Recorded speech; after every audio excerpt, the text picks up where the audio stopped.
ओ बालीचे बाबाजी, ओ बालीचे बाबाजी, कोणा तो गेला ना, कोणा तो मेला का?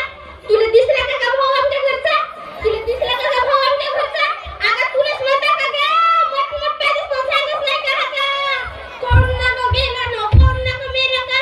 सकाळपासून तर पोतच नाही बाई. दुसरी पोरगी झाली बाई, तैसा मध्ये विसरूनच गेला. नाही तर कुत्रा आणि माझ्या मागं येत होता. चुपचाप राहिला का घुबडतो ना? कोणत्या दोन गोष्टी सांगते तुला, तू दिसला ते घेऊन ग. बाई तिकडून आला मस्त मिठाच्या कंपनीतून.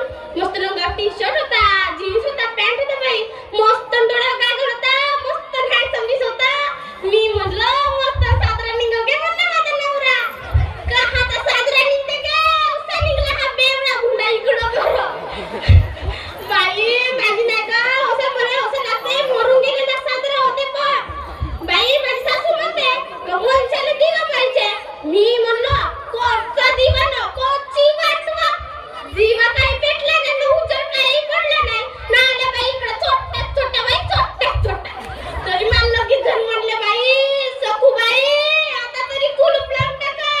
मी म्हणलो कुलूप लावून टाकींगे न माझी किली बिली दवडली तर माझी कोणचाच नाही येईल का गे म्हणलो. त्या प्राण्याची घुबड तोंडे कोणत्या दोन गोष्टी सांगतो म्हणलं तुझीच राहते घरून ग. बाई चार पोरी त्याच्या कपड्याला त्याने खर्च नाही लागला का सांगा बरं आता तुम्ही. दोन चार वर्ग शिकवलं आणि आता एकीचं लग्न करीन म्हणलं. बाई या पाण्याची शेती मेली बाई तर 2-4 पोते झाले तर विकीन म्हणलं त्या सरकारले. तो हाय सरकार काय म्हणते येतं नाही का धान्याला भाव नसेल म्हणते. तुम्ही तर सरकार बिलकार दिसत नाही मला सांगा तो बरं. नाही तर ते कुपडा वाटणार होतं नावाची सखूबाई न सांगतो तुम्हाला हो.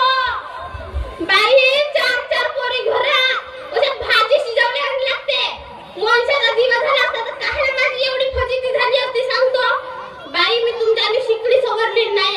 मला पोरं हो का पोरी हो हम दो हमारे दो. म्हणून सांगतो बाई तुम्ही कुलूप लावून टाका नाही तर माझ्या घरी 4 करून आपली फजिती करून बसाल. म्हणून